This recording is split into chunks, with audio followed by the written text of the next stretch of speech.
Oh, that's good. I like that. Yeah. What's it called? Rotting Earth. Rotting Earth. It's one of these. I kind of wish DJ was here for it. It's a missed pitch. Double dry hop, double IPA. Abomination Brewing Company. That's good. What is this? It's what label is this, do you think? 9.3%. Purple label. Purple edition. So look at this. On Untapped, they've got orange, red, purple, and collaboration. That's interesting.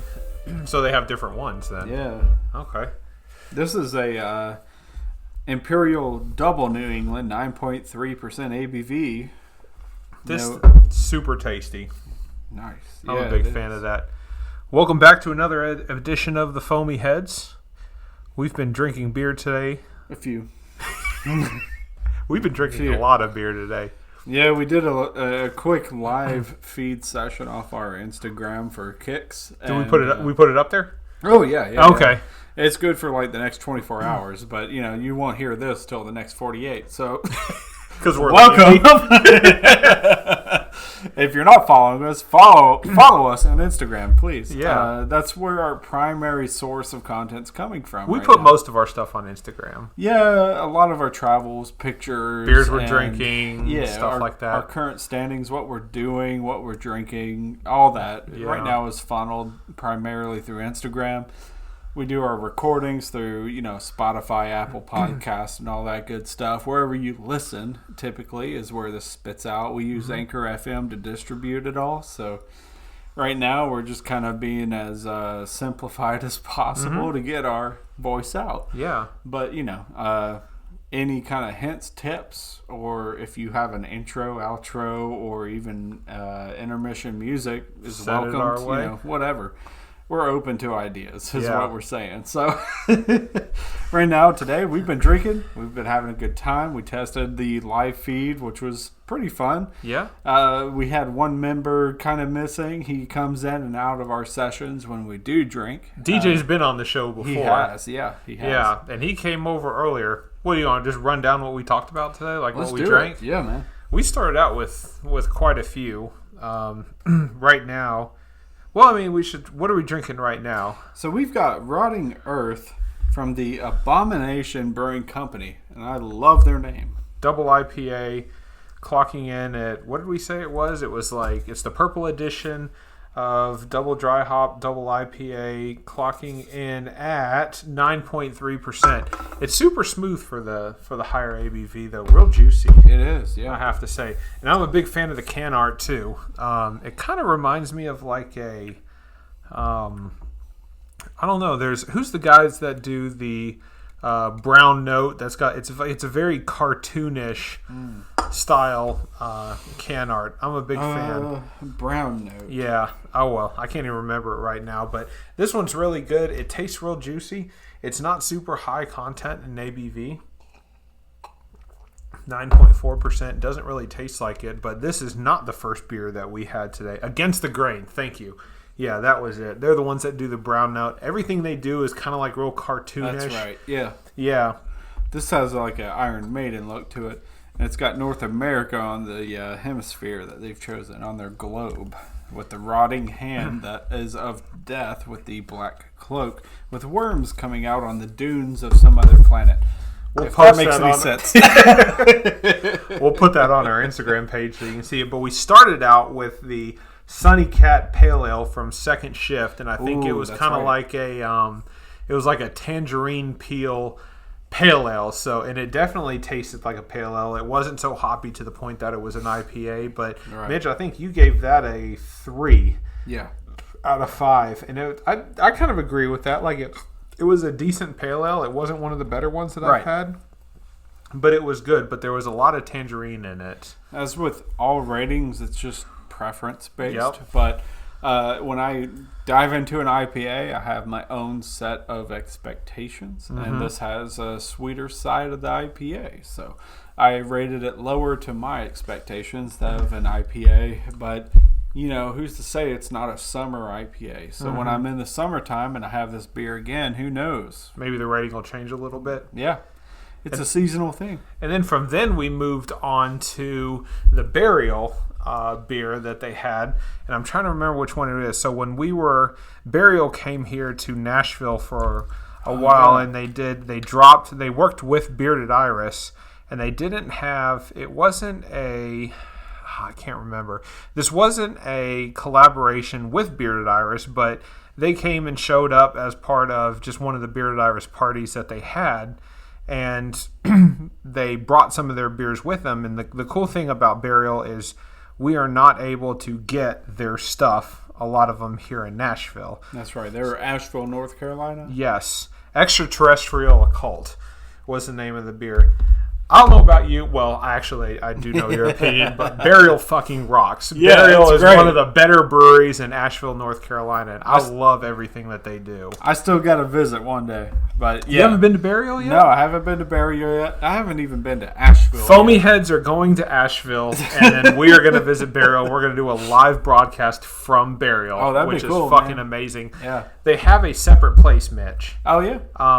Where they do a lot of their original brewery, like where their tap room is, that's kind of where they do a lot of like their one-offs and their smaller batches now. But Burial has gotten so big that they have moved their production of their like main beers that they do year-round off-site to another place. Interesting. Yeah, Okay. and it's really cool. And I can't remember the name of it. I'll have to look up the place. But they do all of their main production at this one place, but when you go there, they have tons of other breweries on tap, and you can just sit at their bar and drink Burial beers. You can drink all kinds of different places and all kinds of different breweries, and it's just a fun place to go. And they do brunch, they do snacks, and they do all kinds of food, so it's really good. That sounds like an all-day affair to me. I think it is. That's awesome. Yeah, we showed up at 10 a.m. when they opened, and we started drinking beer. Oh, yeah, and it was a good time. It was something camp, Forestry Camp is what the name of the place was. Right. Yeah,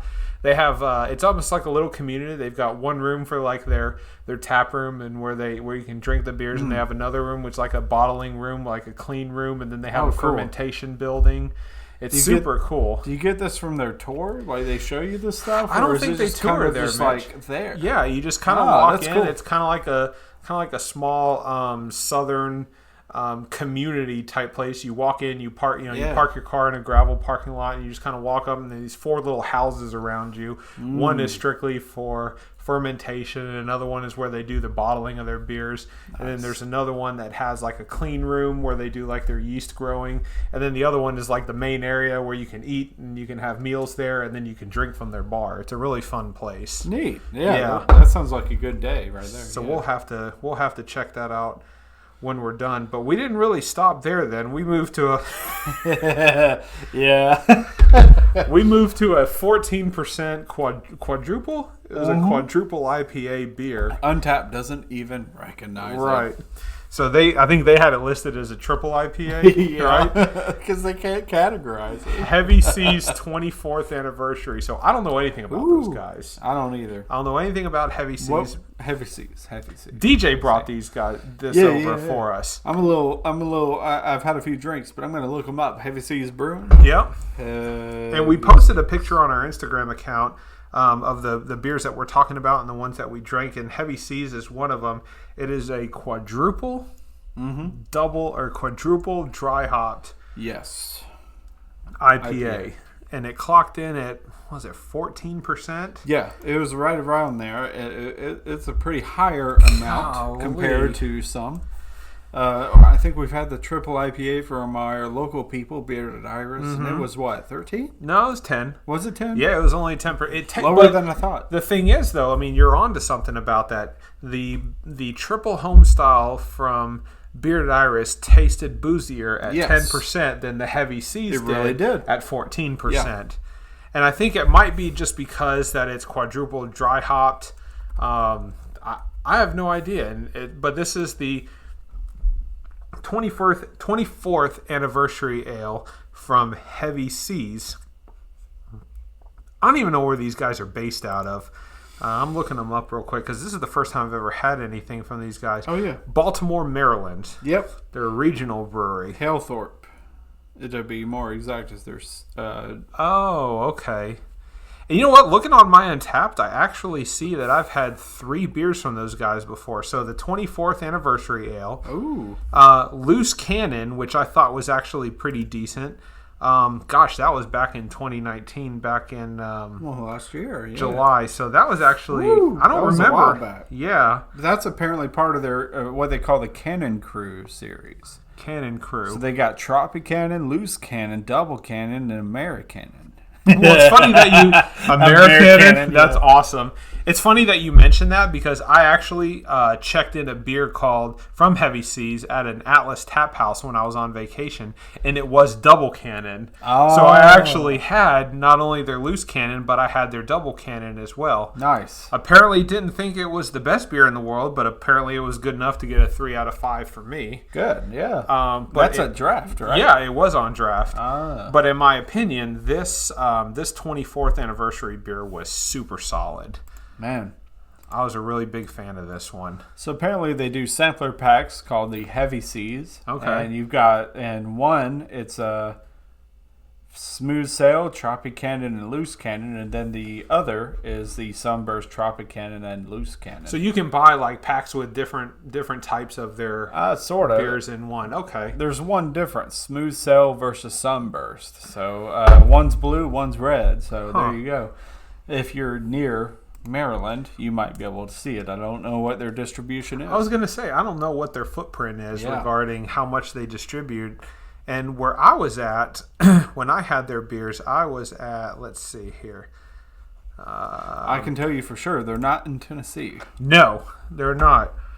I had, so Myrtle Beach, I was actually in South Carolina when I had their Double Cannon. Yeah. Yeah. And these guys had like tons of like small beers that you would have never thought they could have had. It was one of those like off the beaten path. It wasn't one of those super popular places that people go to when they go on vacation. But like if you look up good beer joints in Myrtle Beach, there's not a lot, Mitch. There's really not a lot. This one apparently was one of those places that you wanted to go to. So, nice. Do you know the name of it? What was the name of the place that you had the beer? Atlas Tap House. It was the Atlas Tap House. Okay, you mentioned it. And we walked in, and I remember this place. We walked in, and they told us that their refrigerator had broken from the previous day, so all their beer was warm. Oh, no. So they could give you a draft beer, and they were giving us draft beer, and they were like freezing the mugs. It just wasn't working, though. I understand that, hey, there's a certain temperature for certain beers to be poured at. Right. But nobody likes warm beer regardless what temperature it is. Right. And I think IPAs essentially have to be colder typically, and it just wasn't hitting that temperature. And that could have been the reason why I gave that Double Cannon a smaller rating than it should have had. That's true. But no fault of their own. They just had an issue with their refrigeration system the day before. So I think after that one we had switched to like canned beers or something like that, where it was coming out of a separate refrigerator. Yeah. So, but then from there, we've drank a lot of beer today. We've made the rounds. We then switched to stout. So Highwire's 10W40 Jelly Donut Stout. Jelly Donut 10W40 variant. I'm a big fan of the 10W40 series. Yeah. The Jelly Donut Stout tasted very much like jelly. Yes. To me. It even had a tint of, you know how you see that Smucker's PB&J where they combine the two? I'm not a fan of it by any means, but you could see the coloration from a jelly kind of standpoint. If you're looking for purple, you can see it. I think I saw that when you were holding it up. There was just this ever slight tint of purple. Yes, compared to other foamy heads, you could see a purple tint or tinge to it. And, I enjoyed that more than anything. But the beer tasted smooth. Yeah. It had that jelly taste to it, PB&J. And not having the 10W40 first before the variant is always kind of a, I think my rating's going to vary even more so without having a base. So I gotcha. But I enjoyed it overall. Oh, so you haven't had the original 10W40? I have, but it's been a while. Oh, I'm just saying, having it before a variant, it's like you get a baseline on your palate. Yeah. And then you can try the variants. Excuse me. And you'll have a closer kind of connection to what they brewed and what they made a variant of and what they tried to bring out if you did the one prior to the before. Gotcha. So, or however I was supposed to say that. I've had a few as we've been talking. We've been drinking a lot of beer today. That's right. So we went from the second shift pale ale to the, and we kind of like, we went as we kept progressing, we got higher in alcohol content. Yes. And then we got we kind of switched eventually from IPAs, and then we moved over into stout. So after the 10W40, we eventually got to we brought the one that you had. That's right. The Beer Geek Observation, the Bottle Logic with and it was a collaboration with McKellar. Yeah, this was the empty bottle. That's right. Oh, yeah, that's right. Because you ordered this on eBay, right? I did. Not to blast eBay, but yeah. Well, and to be fair, because you can't buy beer on eBay, a lot of these guys will, they'll broadcast it as an empty bottle. But the shitty part of that is if you do get an empty bottle, right, you can't necessarily complain because that's how it was advertised. You can't, you can't. They do not allow alcohol sales. Yes, online. Now this one was a coffee stout, bourbon barrel aged coffee stout. This one specifically mentions that it has coffee beans in it. It's an imperial stout aged in bourbon barrels and finished with Madagascar vanilla beans and coffee beans. Is this a beer? Now, DJ specifically said that he tasted some coffee in this, but not a lot. Did you taste coffee in here? It's subtle. We had 2 coffee beers today. This one had more of the coffee taste to it than the other, I believe. The 10W40 jelly. Right. I didn't taste any coffee in that, but DJ said he did. There was a slight darker roast taste to that coffee where it's on the palate as if it was, say, special dark chocolate. It was a bitterness factor. And if you've drank coffee, you'll pick up on it. And if you hate coffee vehemently, you'll probably pick up on it. Gotcha. It's kind of a even or kind of scenario. You know what I mean? Yeah, and I just don't drink coffee. Like, coffee's not what gets me up in the morning. Yeah. I like caffeine, but I get it from other sources. Coffee, I'm not necessarily a big fan of, but if you put it in a beer, I don't mind it. Right. I just didn't taste, and maybe DJ's more sensitive. I think he is. To that coffee flavor. But this McKellar and Bottle Logic Beer Logic, the bourbon barrel aged stout that we had coffee beans in it. It did.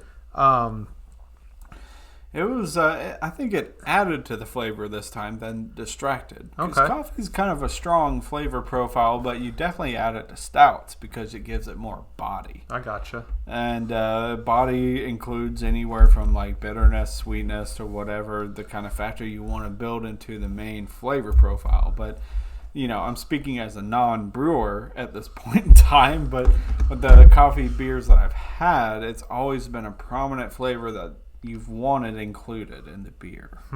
So it was good. It was super sweet. The coffee was muted. Yeah, it wasn't the primary flavor. It definitely was not. But it had to be on their mind if they wanted it in there. It was kind of more on the aftertaste. I gotcha. Yeah.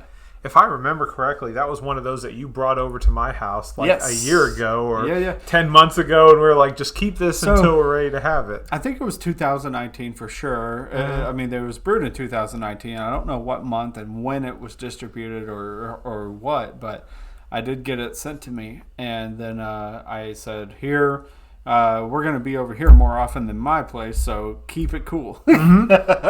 So now I did that, Mitch. It is 2020. I kept it cold.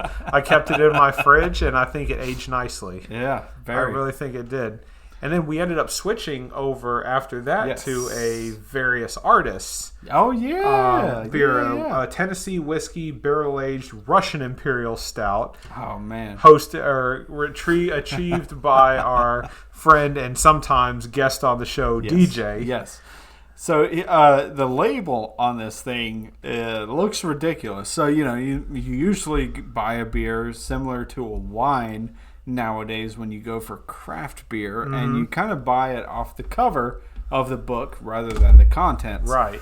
So this one, it's labeled simply TN, Tennessee, Whiskey Barrel Aged Russian Imperial Stout, and then it gives you the stats, in, out. But instead of giving you the specifics, they go brewed and hand bottled November 24th, 2019 by Jeff and Pat at Various Artists Brewing Company. And they give you like a definition of when it was put into this bottle on default labels they had laying around. Yeah. So you can't get more craft than what they've got now. And when they brewed it and who bottled it. So thank you for Various Artists for providing the beer.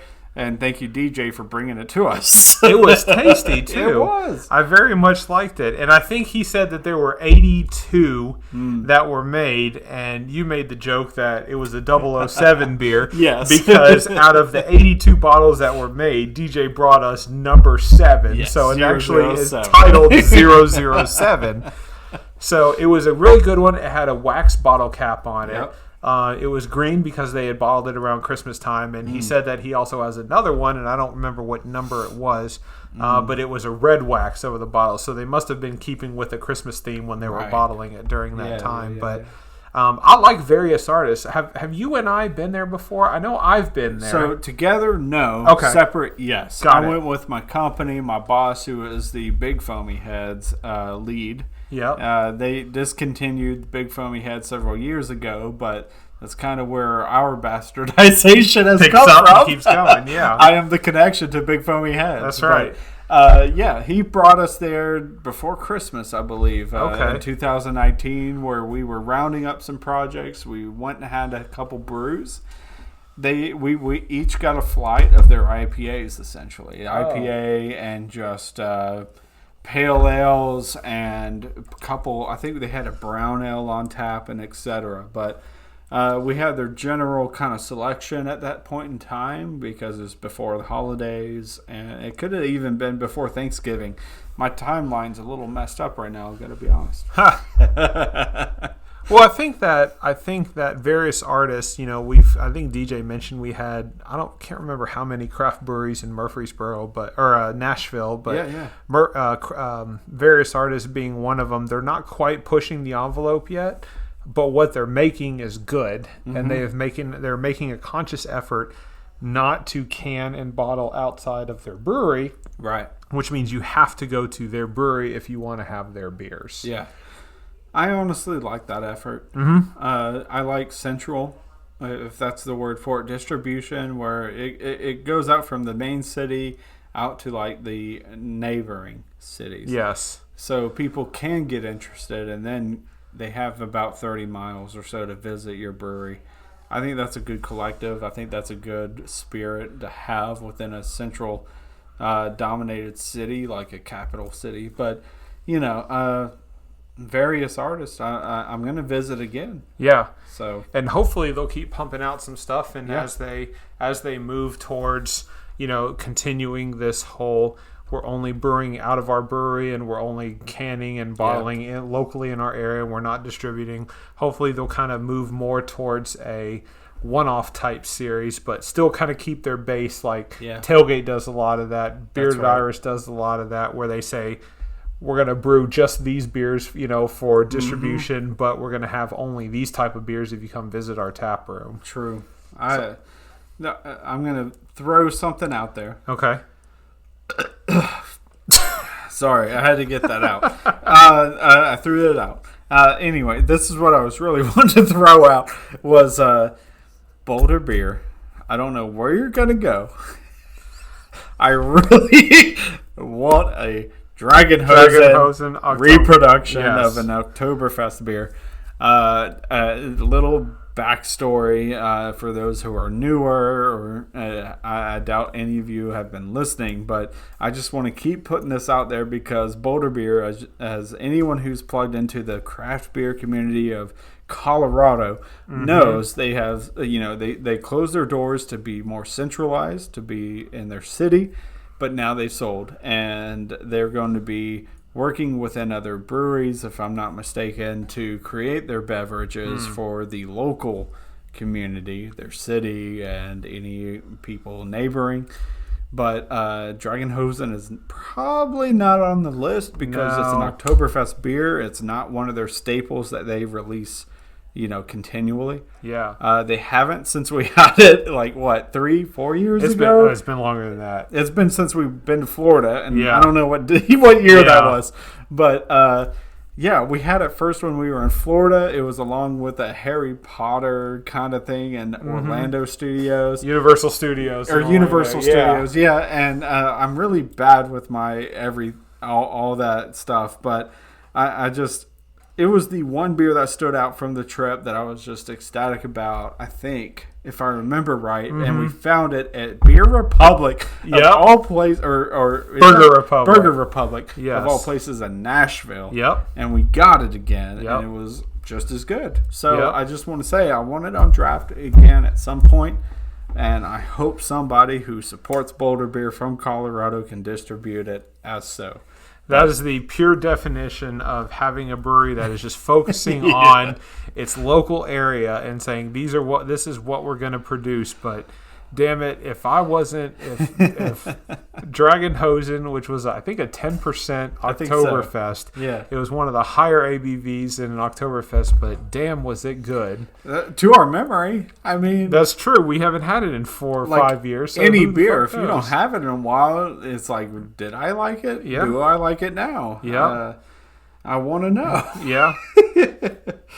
But it might be one of those things. If we can find the recipe, we might try to recreate. Who knows? That'd be fun to do. It would be. But today's been a good day of drinking beer. It's February in Tennessee, and we gave Dragonhosen a 4 out of 5, 9%. Okay, so 9% ABV. I thought it was closer to 10, but maybe it wasn't. It was 9%, 3.8 to 4 out of 5 on Untappd rating. So we gave it high marks for an Oktoberfest beer, which is a little bit weird. It is weird. But, I mean, it was early in our craft maybe it beer was journey, good, but maybe it was a good beer. Maybe it was good. We don't know because they don't fucking make it anymore. Exactly. I want to know if what I deemed as that high of a rating before I got more into craft beer is really true or not. And if it holds up. Yeah. Yeah. Because that was like the first time I got into Untappd, the first time I started rating beers, giving an opinion on any of a drinkable solution. So, and then your beer ratings change over time, right? Yeah. They do. They mature, or like for a better word, you develop different kind of tastes. And your rating system changes. It does, and it will, and it continues to do so. Yeah. So it's never a constant. I think we've got a good, kind of year coming up for Foamy Heads. We're going to plan on visiting a lot of local breweries and maybe do some podcasting from there. That'd be good. We're going to try to get some interviewees on the show. I know we've been talking to, or at least we want to talk to a couple of different people that plug into the craft beer community. Definitely. And that's just kind of the plan. And just being able to just talk about craft beer because it's everywhere. It is. And a lot of people there's a lot of buzz about it, but I don't know if anybody's sitting down and recording and just talking about it. So, I mean, there's some, but it's always kind of aligned with other kind of distribution of content. So we just kind of want to focus on the beer itself, talk about it, the random things about what's happening around us, be it barbecue, cigars, whatever. We don't have any cigars today, but I know I bought a couple tabernacles for us to celebrate Richard's first kid. So one day we're going to smoke those and talk about them. There you go. We're all about talking about whatever. So if you have an interest in the show, or if you want to share a beer with us, you can email us at thefoamyheads@gmail.com. Right. Even visit us on Facebook, Instagram, whatever. You can message us from a lot of locations. Or tag us on our Instagram. If you're checking in a beer, if you're drinking, you want to know about it, tag us and let us know your thoughts, and that'll be something we're interested in. Definitely. We're up to talking. We're up to whatever. Drinking beer and smoking cigars and smoked meats. It's going to be a good year for the Foamy Heads. Hell yeah. Eat and drink. That's right. And if you're not drinking beer, start drinking beer. If you're drinking craft beer, keep drinking beer. And if you've never had craft beer before, I don't know, what? Stay away from the higher ABV beers at first, right? Yeah, probably. It'd be safer that way. Kind of work your way up to it. The ABV will bite you. That's right. Just be prepared. We'll see you guys on the next episode. Hydrate. Cheers.